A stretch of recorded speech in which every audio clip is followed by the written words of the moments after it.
Herkese merhaba dostlar, ben Ozan. 2024'te kullanmak serisine şu anda 40.000 ile 50.000 bandındaki en mantıklı cihazlardan iPhone 14 Plus'la devam ediyoruz. İlk olarak fiyatlarla başlayalım. 128 GB'lık bir 14 Plus'ı şu anda 45.000'e rahatlıkla bulabilmek mümkün. Ve bu fiyat bandındaki en büyük rakibi S23 Ultra ve iPhone 14. Kıyaslamayı da son bölümde yapacağız. Bu serinin devamı için de videoyu beğenmeyi ve abone olup bildirimleri açmayı unutmayın. Destekleriniz benim için çok önemli. Ve iPhone 14 Plus'ın en ucuz ve güvenilir satın alma linkleri açıklama ve yorumlarda olacak. Oradan güncel fiyatlara bakabilirsin. Şimdi hemen tasarımla başlayalım.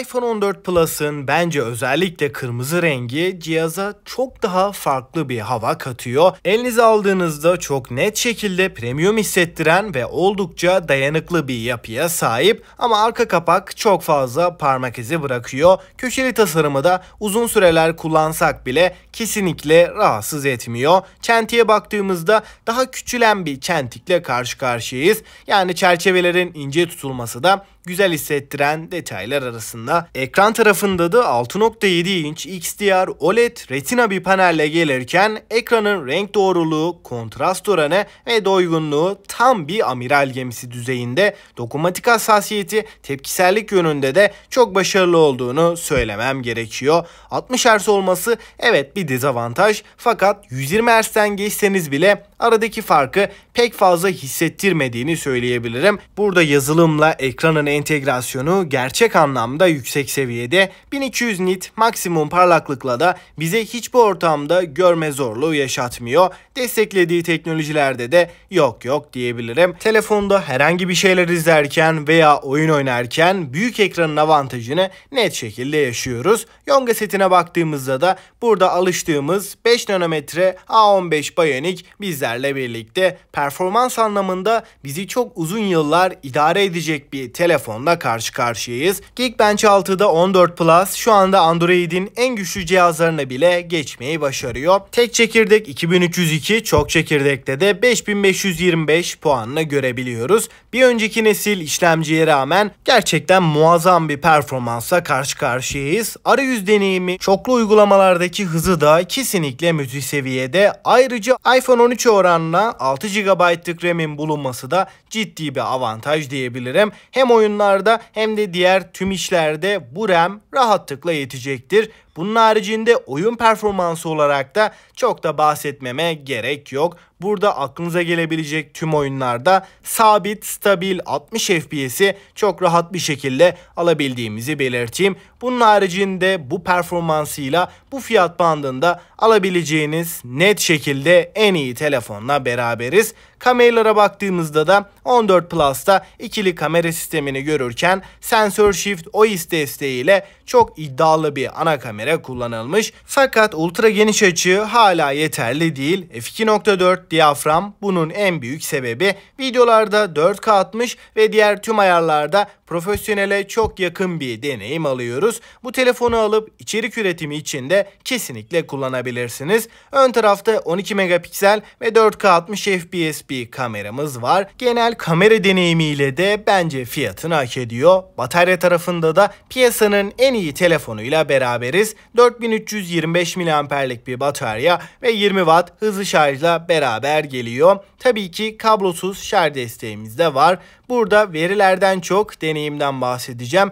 iPhone 14 ile %80 ile %20 arasında bir kullanımda benim bir günümü fazlasıyla çıkardığını belirteyim ve tam şarjda da genel olarak 10 saat civarı ekran süreleri alabiliyoruz. Bu değerlerle en büyük rakibi olan S23 Plus'la da kıyasladığımda baya öne çıkmasını sağlıyor. Batarya olarak tartışmasız şekilde rakipsiz bir amiral gemisi diyebilirim. Hoparlörler oldukça kaliteli. Dolby Atmos desteğini de tabii ki burada görebiliyoruz. Boyutuna oranla ses yüksekliği de gayet iyi seviyede. Face ID de oldukça stabil ve çok hızlı bir şekilde çalışıyor. Suya ve toza karşı da çok üst düzey bir dayanıklılık varken yazılım deneyimi kesinlikle kusursuz seviyede ve 5 yıl boyunca da güncellemeleri almaya devam edecek. Isınma konusunda da gerek oyun oynarken, uzun süreler oyun oynadığımda da veya uzun süreler video çektiğimde de hafif bir şekilde ısındığını söyleyebilirim. Bu fiyat bandındaki çoğu rakibinden çok da az ısınan ve az güç tüketen bir iPhone olmuş. Şimdi değerlendirme kısmına geçelim.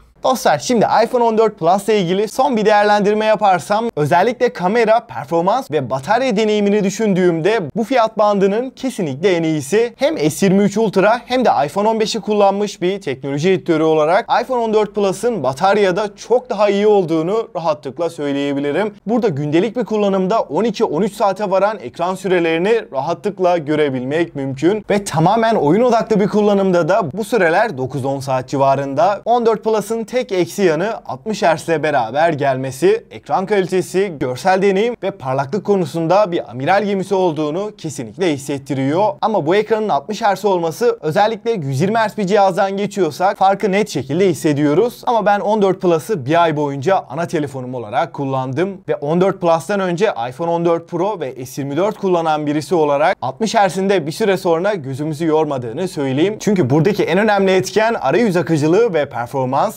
A15 Bionic ve iOS 17 ile beraber sanki 60 Hz bir cihaz değil de 90 Hz hissiyatı veriyor. Çünkü bu cihaz gerçekten standart bir 60 Hz değil. Çünkü ayrıca bu ekranın dokunmatik hassasiyetinin 120 Hz olması da akıcılığı etkiliyor. Açıkçası kamera olarak da bu telefonu alıp içerik üretiminde, yani profesyonel amaçlı da rahatlıkla kullanabilirsiniz. Özellikle 4K 60 FPS'te hem OIS hem de sinematik stabilizasyonun gayet başarılı bir şekilde çalıştığını söyleyebilirim. Video kalitesinde 14 Pro'dan da çok bir farkı yok. Ve son olarak genel deneyimiyle 14 Plus'ı özetlemem gerekirse, özellikle büyük ekran, sağlam batarya ve uygun fiyatlı bir amiral gemisi istiyorsak iPhone 14 Plus oldukça mantıklı. Ki bana sorarsanız iPhone 14'ten de çok daha mantıklı olduğunu düşünüyorum. Ve son olarak deneyimiyle beraber fiyatına oranla bir not verecek olursam benden 8 puanı aldı. Peki siz ne düşünüyorsunuz? 14 Plus sizce alınır mı? Görüşlerinizi mutlaka bekliyorum. Bana destek vermek, bu tarz tarafsız incelemelerin devamı için de abone olup bildirimleri açmayı unutmayın. Destekleriniz benim için çok önemli ve bu videodan bu kadar diyelim. Ben Ozan. Sonraki videoya kadar kendinize çok iyi bakın. Hoşça kalın.